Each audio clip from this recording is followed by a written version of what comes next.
Hello, this is Dougie and welcome to another video. Today we're going to be reviewing The Walking Dead Season 7, Episode 10, New Best Friends.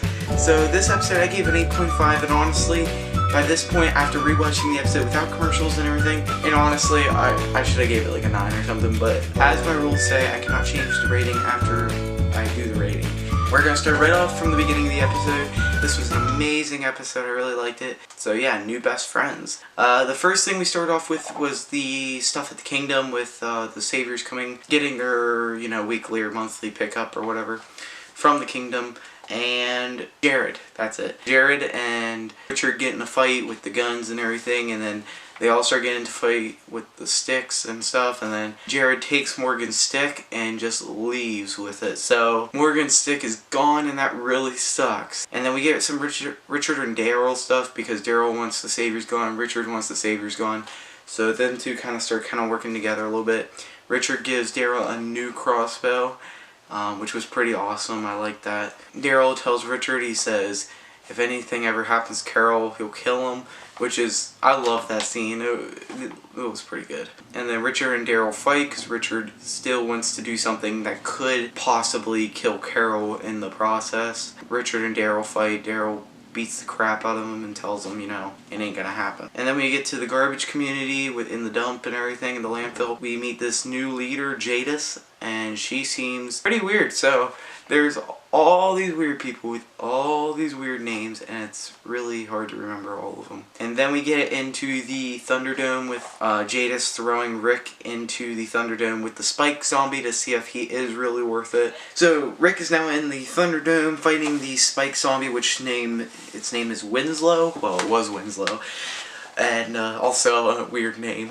Oh yeah, also I forgot to even mention Gabriel was at the garbage community, and we also did find out that it was a girl that was taking Gabriel, the one in the boots, so that was kind of cool to figure out that. But when Rick is fighting it, he goes like this and gets his hand stabbed on the helmet, which planning on doing that in my skit, so hopefully don't get your hopes up. We get Gabriel back and they make a deal, Rick and Jadis, and then we have a Carol and Daryl reunion, which was amazing. I love that. Daryl lies to Carol about Glenn Abraham dying and Spencer, like he never told her about it, which is a good thing. We'll talk about that in a second. And then Daryl's new best friend, Shiva, that was pretty awesome with the tiger. And then Daryl leaves the kingdom to go to the hilltop to start the battle or the war. So a couple things I just want to talk about Daryl lying to Carol. Yeah, it probably was the best idea to do, because I really wanted to see Carol's reaction, but at the same time, if he did tell her, one, she'd either get freaking dynamite and blow up the sanctuary and kill Negan crazy, she's insane if she heard about that. Or the other thing that could happen is she could take her comic storyline, which if anybody knows the comics, she could take that if that would happen. But if not, really, I really don't think she'll take her comic storyline, because it still could happen, maybe. I don't know, but I don't want it to happen. But yeah, another thing with the Daryl and Shiva, that was pretty cool. And the part when Rick walks out with the hand and he walks out to Michonne, and it's right after he defeated Winslow. And his whole hand's covered in blood, and he holds his hand in a fist like this. Or which hand was it? It was this hand, right? Yeah, it was this hand. It was bleeding right down, and it honestly looked like he got his hand chopped off. And I think that's just like a wink to the comic, because if you guys didn't know, in the comic, the governor actually chopped off Rick's hand way back at the prison times. I don't know. I guess that was just a little hint to it, or just a little nod to the comic. Because he walked out like this, I'm okay, and the blood's all going down his hand. That was pretty cool. But honestly, if he does, and that's actually the hand he got cut off in the comics. Oh my god, I can't talk. Yeah, his right hand is the one he got cut off in the comics. So I don't know. Maybe if the hand got infected or whatever, he could get his hand chopped off. I don't really want it to happen. The only piece of anything that would make me want that to happen, for him to lose his hand in the show, would definitely be to see the New Beginning Rick. And any comic fans that know what I'm talking about, there's something on the New Beginning Rick that involves the missing hand that's really awesome, and I really like it. So that's the only reason I want to see that, but if not. Now, these guys are not called the Garbage Pail Kids, so that was a misconception, spoiler.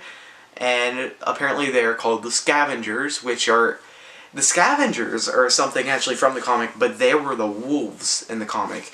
See, I hate talking to people about this because nobody understands it unless if you read the comic you'd understand who the Scavengers are, and yeah, you just understand it more than me just talking to you. Yeah, so in the comic there was no wolves, but the wolves in the comic was called the Scavengers. So there was wolves, but they weren't called the wolves, they were called the Scavengers in the comic. So they brought in this new group that in the show, the Scavengers were called the Wolves, and they brought in this new group that's not in the comic and brought in the Scavengers name anyway. So, I don't know, it makes sense to me because I read the comic, and if you guys haven't read the comic, go read it. I honestly, if I were you, if you don't want to get too much spoiled in terms of like future stuff, if you want to read the comic, go read it and go up to the end of All Out War, and then maybe stop there. Now, if you want to keep going after that, go ahead, but it's really awesome. The comic is really amazing, and it's a very intelligent piece of work there, and Robert Kirkman's such a genius to make this